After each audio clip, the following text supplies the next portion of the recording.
kupenga hakuridzirwe bhero mhembero dzangu dzazove pedo muchandishambadza kunge zigo tichakudanai kumabiko. Ladies and gentlemen, tadzoka zvekare paEpcon Ministries naProphet Jeremiah Tsumba. And mukurumbira wemamirako uri kuramba uchitekeshera kwese zvinotaura bhairo kuti Jesu mukurumbira wakafamba wemabasa makuru aiitika. Saka isu panenge paita mukurumbira tinoenda tononzwa kuti zvakamira sei. And nhasi tina sister vedu vatinavo panapa. Muri sei sister? Muri right here. Right. Aminomuva? Ndobva kuEpworth ndokwandogara. Alright. Ndoitwa nechina? Ndoitwa challenge kana kuti mai mafema.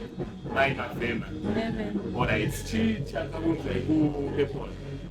KuEpcon akatanga kuya kuEpcon ndamweni wangu ndo vakatanga kuya kuEpcon ndibva vati ndaprofitwa zvemota chiribva vatotenga mota yebva tatoteera kuya kuno kuchechi. Ndauyawo kuno kuchechi ndaida zvakawanda. Ndiva ndatongoyawo kuno kuchechi. Ndauya kuno kuchechi pese apo ndingonoona achitaurawo ini mwana anogona chichinda zviitiro zvakati vandazoti daunyorawo prayer point kutsvaga baba vangu. Ndibva ndanyorerwa inini kunyora handigoni ndikava ndanyorerwawo neumwe munhu wanga ari pasaidi pangu ndikati ndokumbirawo mundinyorerewo kuti ndikutsvagawo baba vangu. Makarasana nababa? Inini handivazive takaberekwa tiri 2 vasikana chete. Mama wangu ndibva varambana nababa vangu tiri vadiki diki zoti ndana ne34 years izvozvo ndisingavazive kana fesi yavo. Saka mama vari kudandi. Mama waitongoti tsvage mari muende kumusha kwenyu kushurugu, waitotaura kuti kushurugu kunonzi kwachida. Asi kuti tizobata mari manje ndo pane nyaya yekuti tiende ikoko mari haisikubatika. Ndiva ndazonyora prayer point yangu ndanyora ndibva ndanamatirwa naProfeti iri Sunday. Monday yacho bva ndakwira ndichienda kubasa kutaundi. Ndakakwira nevamwe amai anga vagara panext pangu ndibva vatonti amai sungai jira remwana kana muchifamba nemwana musina kana kusasauti mafanira kusunga jira remwana pakona haana zvaanoita. Andati zvakanzi isusu ndozvatoita musha kwedu. Ndabvunza musha kwenyu ndekupi zvikanzi kushurugu. Ndikati kushurugu kupi chaiko zvikanzi kwanhema kuchikato. Ndikati inini ndongodzwa kuti ndokumusha kwedu kunonzi kwachida ikoko kwamuri kutaura. Zvikanzi vanhu mukutaurawo ndoita sei ndovaziva totogara panext nawo plus sisi wavo vakarooromba kwedu isusu nehanzvadzi yangu. Ndibva tatochinyana mafoni nhamba ndapa foni nhamba dzanguyo ndibva ndatorawo dzavo. Papera maweeks ndoshandirawo Market Square. Mai vakanga vaudza atete vangu hanzvadzi baba vangu kuti muzukuru wenyu ashandira paMarket Square ari kutokutsvagai. Tete vaye ndibva vauya paMarket Square marimwe zurayo vachizvoni pane mukadzi watiri kutsvaga anonzi anoshandira panapa akadai mukadzi madirekto yataitwa kuti mukadzi sachiyera ndibva ti munhu wamuri kutaura ndinomuita sei ndomuziva imbobvunzei mubhazi riri apa muend Africa ndomaninga mari kutengesera. Ndiva ndatoshedzwa pai mai wavo ndikatofanana navo ndakatomhoresana navo ndibva vatoti iwe unonzani ndikandinonzi Challenge. Zvikanzi mumwe wako anonzani vanoti anonzi Tembile.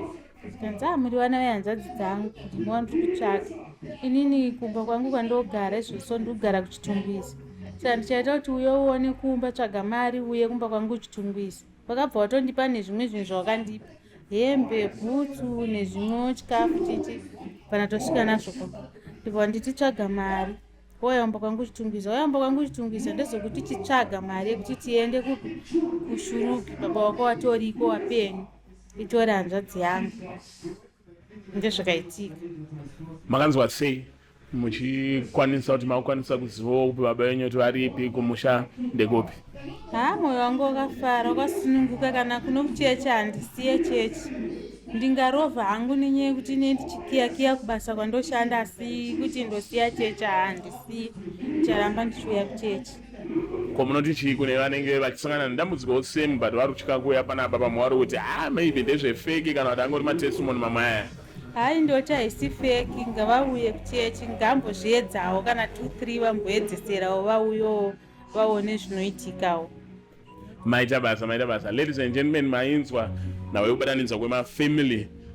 Unoona kushaya hama yako yepedyo kana yekure asi unenge uchida kuti uzive kuti varipi. Prophet Jeremiah Tsumba ukauya panapa wakakubatsira wakakunamatira unokwanisa kusangana nehama dzako dzepedyo. Saka izvezvi muri mumereche mumereche vari sei baba vari bho zvavo wopa muzobuda ka vana vakasara vachitsvaga futi baba sezvamakaitwa haakana ndombobuda vanoitika mweya anonzi madzinza yekuti zvakaitika kuna mai ndo zvinoitika kwamuri handoramba ndichizvinamatira kuna profeti kunyorawo pamaprayer point kuti ndofanira kukurawo nevana vangu vachizivawo baba vavo aiwa maita basa maufamba mugwara rakanaka mwari akomborere.